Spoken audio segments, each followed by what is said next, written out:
इस लाचार औरत को कुछ लोग बुरी तरह पीट देते हैं, लेकिन उन्हें कहाँ पता था कि उसका पति दुनिया का सबसे खतरनाक शूटर है। इस बार उसके निशाने पर एक बड़ा टारगेट था, जिसे ठिकाने लगाने के लिए वह कई दिनों से एक सुनसान गोदाम में डेरा डाले हुए था। उसकी नजरें 24 घंटे खिड़की के रास्ते सीधे अपने टारगेट के आलीशान घर पर टिकी रहती थी। दिन से रात और रात से सुबह हो जाती, पर उसका सब्र नहीं टूटता। लेकिन जब लगातार 5 दिनों तक टारगेट का कोई अता पता नहीं चला, तो उसे अपनी छुपने की जगह से बाहर निकलना पड़ा। वह राशन खरीदने के बहाने मार्केट गया, जरूरी सामान लेने के बाद अपने सीक्रेट बॉस को फोन घुमाया और सिचुएशन की पूरी रिपोर्ट दी। दूसरी तरफ से भारी आवाज में आदेश आया, काम तमाम करो और अपना हिस्सा लेकर यहाँ से रफू चक्कर हो जाओ। किलर ने भी ठंडे दिमाग से वादा किया कि खेल जल्द ही खत्म होगा। गोदाम में वापस लौटने से पहले वह कुछ देर के लिए टारगेट के बंगले के ठीक सामने जाकर बैठ गया। वह बहुत बारीकी से वहाँ के बॉडीगार्ड्स, सुरक्षा के इंतजाम और वहाँ आने जाने वाले लोगों के डेली रूटीन को अपने दिमाग में नोट कर रहा था। पूरा ढांचा समझने के बाद वह वापस अपनी डार्क प्रोफाइल में लौट आया। उसने अपनी स्नाइपर गन को रीअसेंबल किया, पोजीशन सेट की और ट्रिगर पर उंगली टिकाकर इंतजार करने लगा। रात गहरी हो चुकी थी। उसने अपने दांत साफ किए और बेड पर लेट गया, लेकिन वह गहरी नींद में नहीं था। उसकी घड़ी में हर 10 मिनट का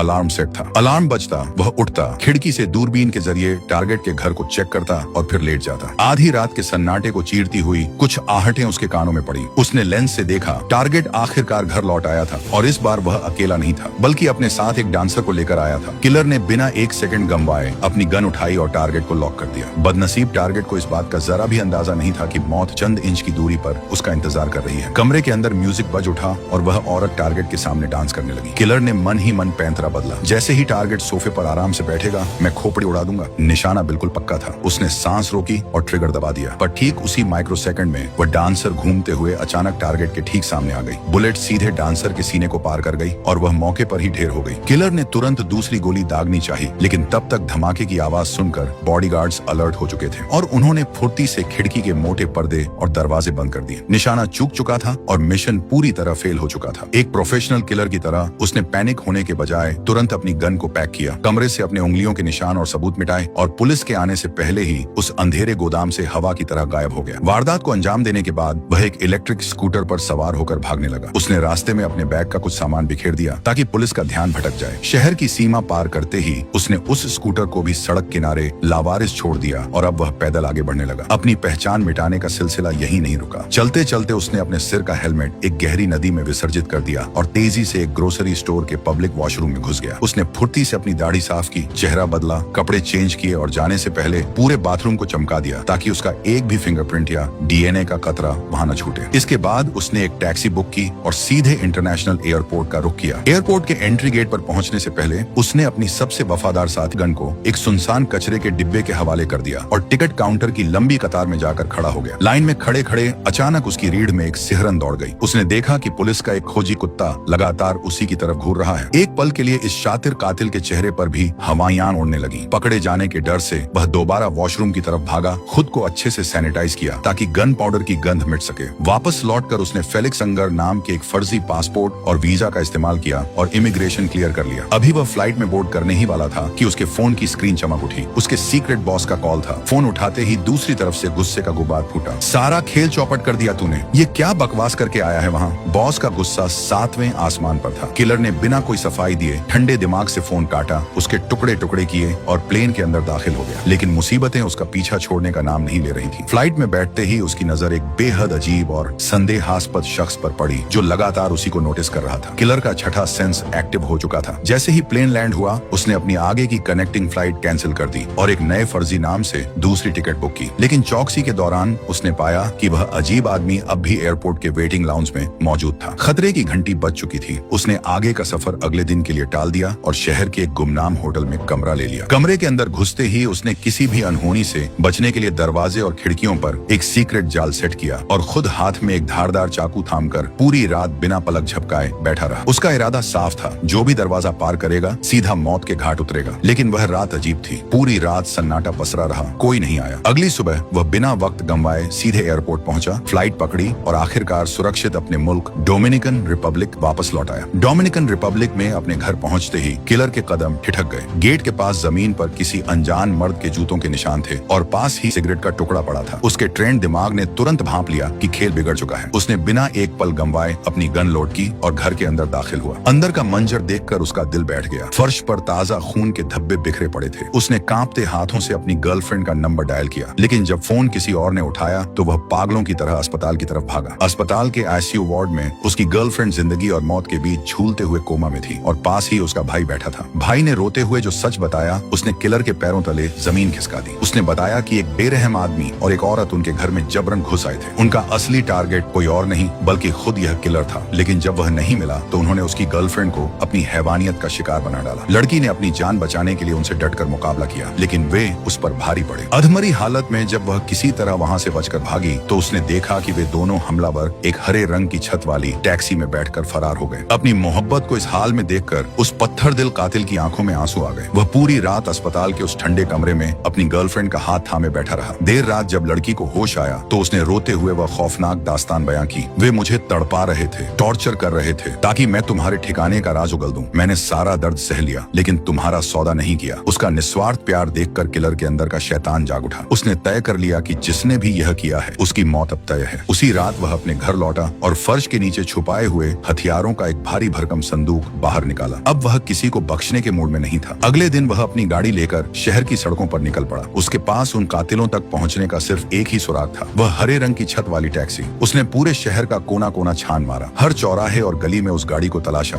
जब सीधा रास्ता काम नहीं आया तो उसने अपनी रणनीति बदल दी। आधी रात के सन्नाटे में वह सीधे उस टैक्सी कंपनी के हेड ऑफिस में घुस गया। उसने सीधे मैनेजर के केबिन में दस्तक दी और गन पॉइंट पर उसे बंधक बना लिया। उसने ऑफिस के कंप्यूटर सिस्टम को हैक किया और उस खास रात का पूरा ट्रैवल डेटा खंगालने लगा। उसे उस टैक्सी ड्राइवर का नाम और नंबर चाहिए था जो उन दोनों हमलावरों को उसके घर से लेकर भागा था। जैसे ही स्क्रीन पर ड्राइवर की कुंडली सामने आई उसने उसकी फाइल प्रिंट की और वहां से हवा की तरह गायब हो गया। अगली सुबह वह टैक्सी स्टैंड के बाहर किसी शिकारी की तरह घात लगाकर बैठ गया और ड्राइवर के आने का इंतजार करने लगा। जैसे ही ड्राइवर अपनी शिफ्ट के लिए आया, किलर ने एक पैसेंजर का नाटक किया और चुपके से उसकी टैक्सी की पिछली सीट पर सवार हो गया। उस ड्राइवर को अंदाजा भी नहीं था कि आज उसने अपनी गाड़ी में किसी सवारी को नहीं बल्कि साक्षात मौत को बिठाया है। गाड़ी शहर की सड़कों पर दौड़ रही थी और पीछे बैठा जल्लाद सही मौके का इंतजार कर रहा था। रास्ते में जब ड्राइवर ने कुछ पूछने के लिए पीछे मुड़कर देखा तो उसका हलक सूख गया। पीछे एक ठंडी गन की नली सीधे उसकी तरफ तनी हुई थी। ड्राइवर को लगा कि यह कोई मामूली लुटेरा है, इसलिए उसने तुरंत अपना बटुआ निकाला और किलर के आगे कर दिया। लेकिन इस कातिल को चंद रुपयों की भीख नहीं बल्कि अपने दुश्मनों का पता चाहिए था। उसने गन को ड्राइवर की खोपड़ी से सटाया और कड़कती आवाज में पूछा, उस रात उन 2 पैसेंजर्स को मेरे घर से उठाकर कहाँ छोड़ा था? अपनी जान पर बनी देख ड्राइवर का दिमाग बिजली की तरह दौड़ा और उसने डरते डरते सब सच उगलना शुरू कर दिया। उसने बताया, सर, मैंने उन दोनों को एक प्राइवेट चार्टर्ड एयरपोर्ट से पिक किया था और आपके बंगले तक छोड़ा था। मैं बाहर ही गाड़ी रोककर उनका इंतजार कर रहा था। जब वे वापस आए तो दोनों लहूलुहान और घायल लग रहे थे। खास तौर पर उस आदमी के पैर में बहुत गहरी चोट लगी थी। मुझे लगा बड़े लोग हैं, एयरपोर्ट से आना जाना है, इसलिए मैंने कोई सवाल नहीं पूछा और उन्हें वापस उसी प्राइवेट एयरपोर्ट पर ड्रॉप कर दिया। मुझे मेरे पैसे मिल गए सर, मेरा इस सब से कोई लेना देना नहीं है, मुझे मत मारना। सारे सुराग मिल चुके थे। कातिल के दिमाग में अब उन दोनों दुश्मनों का पूरा रूट मैप साफ था। उसने ठंडे लहजे में ड्राइवर को आदेश दिया, गाड़ी को किसी सुनसान जगह की तरफ मोड़ो। ड्राइवर गिड़गिड़ाने लगा, सर, आप जो कहेंगे मैं करूंगा। मैंने सब सच बता दिया, मुझे छोड़ दो। लेकिन प्रोफेशनल किलर कभी गवाह नहीं छोड़ते। इससे पहले कि ड्राइवर कुछ और समझ पाता, किलर ने उसे मौत की नींद सुला दिया। ड्राइवर का खेल खत्म करने के बाद कातिल ने एक बार फिर अपनी पहचान बदली। एक नए जाली पासपोर्ट और टिकट के दम पर वह सीधे न्यू ऑर्लिन्स जाने वाली फ्लाइट में सवार हो गया। उसका मकसद साफ था, उन दोनों शिकारियों को ढूंढना जिन्होंने उसकी मोहब्बत को लहूलुहान किया था। न्यू ऑर्लिन्स पहुंचते ही उसने अपनी ट्रैकिंग मिटाने के लिए एक वैन किराए पर ली और अपने एक सीक्रेट स्टोरेज हाउस पहुंचा। वहां से उसने कुछ चुनिंदा हथियार, साइलेंसर और नया आईडी कार्ड निकाला। वैन की नंबर प्लेट बदलते ही वह सीधे एक कमर्शियल क्लीनिंग कंपनी, सफाई एजेंसी के दफ्तर गया और खुद को बतौर सफाई कर्मचारी रजिस्टर करवा लिया। वर्दी और सफाई का जरूरी सामान लेकर वह सीधे अपनी ही एजेंसी के हेड ऑफिस यानी अपने सीक्रेट बॉस की कॉर्पोरेट बिल्डिंग के सामने जा खड़ा हुआ। अंदर घुसने के लिए सफाई वाले का भेष सबसे मुफीद था, लेकिन तभी उसे पता चला कि हाई सिक्योरिटी जोन होने की वजह से अंदर जाने के लिए डिजिटल एक्सेस पास की जरूरत थी। वह समझ गया कि जल्दबाजी में गेम बिगड़ सकता है, इसलिए वह सही मौके का इंतजार करने लगा। तभी उसकी नजर एक डिलीवरी वैन पर पड़ी जो बिल्डिंग के अंदर भारी सामान ले जा रही थी। किलर के शातिर दिमाग ने तुरंत एक पैंतरा चला। उसने कचरे का एक बड़ा कंटेनर उठाया और दरवाजे की तरफ इस तरह बढ़ने लगा। अंदर पहुंचते ही किलर ने थोड़ी देर पोंछा लगाने का नाटक किया और जैसे ही डिलीवरी बॉय वहां से हटा, उसने अपनी वर्दी के नीचे छुपाया हुआ हथियार बाहर निकाल लिया। वह सीधे अपने बॉस के केबिन की तरफ बढ़ा। दरवाजा खोलते ही उसकी नजर बॉस और उसकी सेक्रेटरी पर पड़ी। बिना एक सेकंड गंवाए उसने गन तान दी और सेक्रेटरी को मजबूर किया कि वह अपने ही बॉस को कुर्सी से बांध दे। उन दोनों हथियारों के नाम और ठिकाने बताओ जिन्होंने मेरे घर पर हमला किया था। मौत को सामने देख उस शातिर बॉस की घिघी बंद गई। वह गिड़गिड़ाते हुए बोला, मेरा कसम से इस सब में कोई हाथ नहीं है। तुम जिस टारगेट को पेरिस में छोड़कर भागे थे, उस क्लाइंट कस्टमर का दिमाग दिमाग घूम गया है। काम अधूरा छोड़ने की वजह से वह बुरी तरह भड़का हुआ है। वे गुंडे उसी क्लाइंट ने भेजे थे। वे तुम्हें खत्म करने आए थे, लेकिन तुम घर पर नहीं मिले तो तुम्हारी गर्लफ्रेंड उनके हत्थे चढ़ गई। इसके बाद बॉस ने उसे डांटते हुए चेतावनी दी, तुम पागल हो गए हो जो यहाँ वापस आए हो। चुपचाप अपनी पहचान बदलो और अगले कुछ सालों के लिए दुनिया के किसी ऐसे कोने में गायब हो जाओ जहाँ वह क्लाइंट तुम्हें कभी ढूंढ न पाए, वरना हम सब मारे जाएंगे। कातिल के सिर पर बदले का खून सवार था। उसने बॉस की दलीलों को अनसुना कर दिया। उसकी नजर पास ही पड़ी एक भारी कील ठोकने वाली मशीन पर पड़ी। उसने मशीन उठाई और सीधे बॉस के महंगे लैपटॉप पर कुछ कीलें दाग दी। टूटती हुई स्क्रीन के साथ उसने अपनी आंखों से इशारा किया, अगर अब भी जुबान नहीं खुली तो अगली कील तुम्हारे सीने के पार होगी। लेकिन बॉस को शायद अपनी ताकत का कुछ ज्यादा ही घमंड था। उसने कातिल की इस धमकी को हल्के में लिया और तेवर दिखाते हुए बोला, जितना जानता था बता दिया, अब चुपचाप यहाँ से दफा हो जाओ वरना अंजाम अच्छा नहीं होगा। ये सुनते ही कातिल का पारा 7वें आसमान पर पहुंच गया। उसने बिना एक पल गंवाए नेल गन का ट्रिगर दबाया और सीधे बॉस की छाती पर ताबड़तोड़ कीलें ठोक दी। बॉस दर्द से कराह उठा। कातिल ने अपना फोन जेब से निकाला और उसकी आंखों में आंखें डालकर बोला, उन दोनों हमलावरों के नाम बताओ वरना एम्बुलेंस को कॉल नहीं करूंगा। तड़प तड़प कर यहीं दम तोड़ दोगे। लेकिन बात बहुत आगे निकल चुकी थी। चोट इतनी गहरी थी कि वह बूढ़ा बॉस बिना कोई राज उगले कुछ ही सेकंड में ढेर हो गया। कातिल निराश था क्योंकि उसका सुराग मिट चुका था। उसने ठंडे दिमाग से सोचा कि अब गवाह के तौर पर इस सेक्रेटरी को भी ठिकाने लगा देना चाहिए। लेकिन वह औरत बेहद चालाक थी। उसने कातिल की आंखों में मौत का इरादा भांप लिया और तुरंत एक हैरान करने वाली डील सामने रखी। वह कांपती आवाज में बोली, मैं जानती हूँ तुम मुझे जिंदा नहीं छोड़ोगे, लेकिन मेरी एक शर्त है। मेरी मौत को एक हादसा दिखाओ और मेरी लाश को ऐसी जगह छोड़ना जहाँ वह मेरे परिवार को आसानी से मिल सके। ऐसा करने से मेरे बच्चों को लाइफ इंश्योरेंस बीमा का पैसा मिल जाएगा। इसके बदले मैं तुम्हें उन दोनों कातिलों की असली पहचान और पूरा पता दूंगी। अपने बच्चों के भविष्य के लिए उस औरत की यह आखिरी ख्वाहिश देखकर कातिल इस सौदे के लिए राजी हो गया। उसने औरत की रस्सियां खोल दी और फिलहाल के लिए उसे छोड़ दिया। इसके बाद उसने बॉस की भारी लाश को एक प्लास्टिक में लपेटा, उसे उसी कचरे के बड़े कंटेनर में डाला,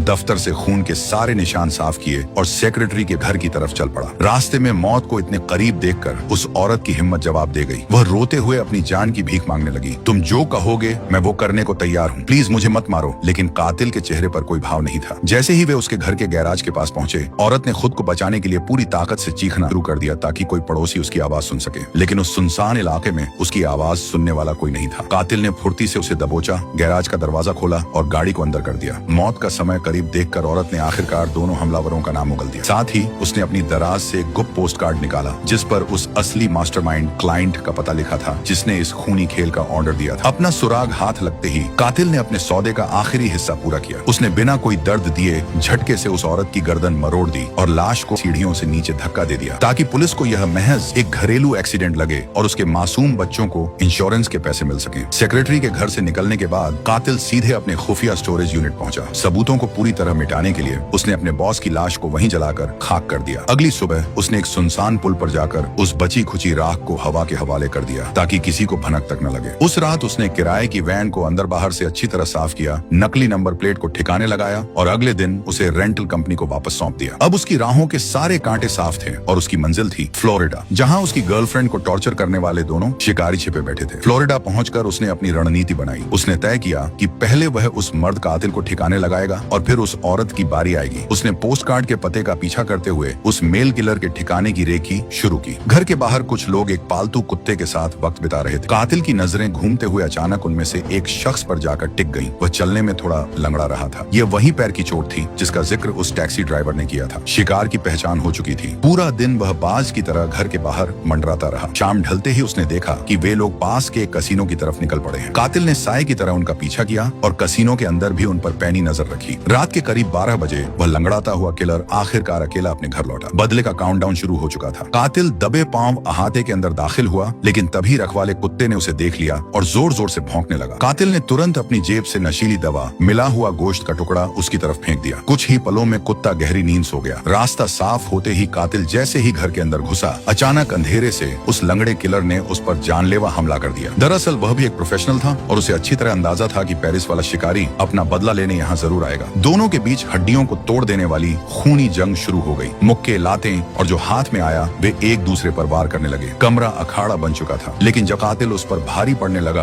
और उसका गला दबोचने लगा तो लंगड़े किलर ने हार मानते देख तुरंत अपनी गन निकाल ली। जान बचाने के लिए कातिल फुर्ती से पास के एक बेडरूम में घुस गया और अंदर से दरवाजा लॉक कर लिया। बाहर पैर पटकते दुश्मन को भड़काने के लिए कातिल कमरे के अंदर से ही गरजती आवाज में चिल्लाया, जॉन, मैं तुम्हारा असली नाम जान चुका हूँ, हिम्मत है तो आ जाओ अंदर, मिटा दो अपने खिलाफ सारे सबूत। जॉन ने भी उसका चेहरा देख लिया था, इसीलिए वह अब उसे जिंदा छोड़ने का जोखिम नहीं ले सकता था। गुस्से में पागल जॉन गन ताने जैसे ही दरवाजे की तरफ बढ़ा, कमरे के अंदर छिपे कातिल ने दरवाजे के आर पार गोलियां दाग दी। लकड़ी के दरवाजे को चीरती हुई गोलियां सीधे जॉन के सीने में जा धंसी। गोलियों की गूंज से सो रहा कुत्ता हड़बड़ाकर जाग उठा। वह अपने मालिक को बचाने के लिए अंदर की तरफ भागा। कातिल ने फुर्ती से कुत्ते बंद कर दिया। सबूतों और जॉन के वजूद को राख करने के लिए उसने एक जलता हुआ पेट्रोल बम घर की तरफ उछाल दिया। पल भर में पूरा बंगला आग की लपटों से घिर गया और एक जोरदार ब्लास्ट के साथ जॉन की कहानी हमेशा के लिए दफन हो गई। अब बारी थी उस खूनी खेल की दूसरी हिस्सेदार यानी टेरेसा की। कातिल ने तुरंत अपनी पहचान बदली और न्यूयॉर्क जाने वाली अगली फ्लाइट पकड़ ली। न्यूयॉर्क के आलीशान माहौल में कदम रखते ही उसने एक गाड़ी किराए पर ली और सीधे टेरेसा के पौश इलाके वाले ठिकाने पर जा पहुंचा। वह चील की तरह आंखें गड़ाए पूरे दिन सही मौके का इंतजार करता रहा। रात ढलते ही उसने देखा कि टेरेसा सज धज कर एक बेहद महंगे रेस्टोरेंट की तरफ निकली है और उसके साथ एक रईस आदमी भी है। कातिल साए की तरह पीछे हो लिया। जैसे ही वह आदमी टेरेसा को छोड़कर वहां से निकला, कातिल ने सीधे रेस्टोरेंट के अंदर एंट्री मारी और उसकी टेबल के सामने जाकर बैठ गया। टेरेसा ने जैसे ही उसकी ठंडी आंखों को देखा, वह भांप गई कि मौत उसके ठीक सामने टेबल पर बैठी है। घबराने के बजाय उसने वेटर को इशारा करके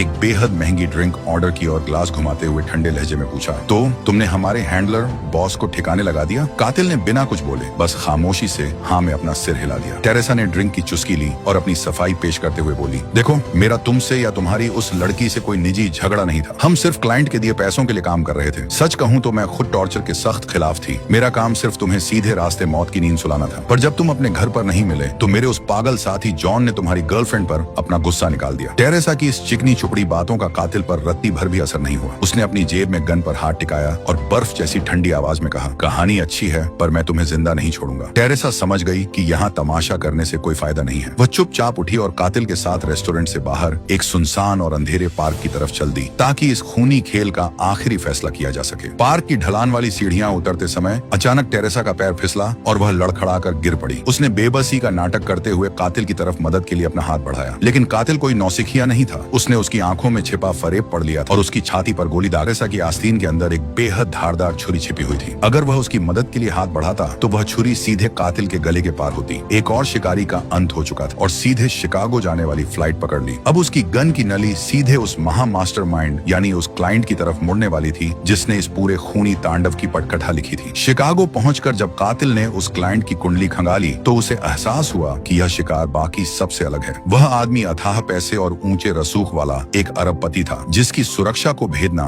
नामुमकिन के बराबर था। कातिल ने हड़बड़ी दिखाने के बजाय उसके आलीशान पेंट हाउस के बाहर डेरा डाल दिया और उसकी हर हरकत पर बाज जैसी नजर रखने लगा। एक सुबह जैसे ही वह रईस अपनी गाड़ी लेकर गैराज से बाहर निकला, कातिल एक आम राहगीर की तरह टहलता हुआ फुर्ती से गैराज के अंदर घुस गया, लेकिन आगे का रास्ता ब्लॉक था। अंदर का मुख्य दरवाजा एक हाईटेक डिजिटल लॉक से बंद था। कातिल ने बिना देर किए उस ताले की एक क्लियर फोटो ली और तुरंत डार्क वेब पर उसकी तकनीक को डिकोड करने में जुट गया। इस अभेद्य सुरक्षा को तोड़ने के लिए उसने एक स्पेशल की कार्ड क्लोनिंग डिवाइस ऑर्डर किया। डिवाइस के डिलीवर होने तक उसने अपने सारे सेफ हाउस और बैंक अकाउंट्स खंगाले और अपनी पूरी दौलत एक सुरक्षित मुल्क में जेफरसन नाम के एक बेनामी अकाउंट में ट्रांसफर कर दी ताकि इस मिशन के बाद उसका कोई नामो निशान न बचे। इसके बाद उसने ब्लैक मार्केट के एक लोकल डीलर से कुछ बिना नंबर वाली बंदूकें खरीदी। जैसे ही उसका क्लोनिंग डिवाइस आया, उसने अपना खेल शुरू कर दिया। वह क्लाइंट जिस आलीशान गगनचुंबी इमारत में रहता था, कातिल ने उसी फ्लोर के वीआईपी जिम का एक सेशन बुक किया। वहां उसने चालाकी से एक सफाई कर्मचारी का वर्कर पास चुराया और अपने क्लोनिंग डिवाइस से उसका एक हूबहू डुप्लीकेट की कार्ड तैयार कर लिया। उसी शाम वह उस फर्जी कार्ड की मदद से सुरक्षा घेरे को चीरता हुआ सीधे उस अरबपति क्लाइंट के बेडरूम में जा धमका। अचानक एक अनजान शख्स को हाथ में गन लिए अपने सामने देख क्लाइंट के होश उड़ गए। वह घबराकर चिल्लाया, तुम कौन हो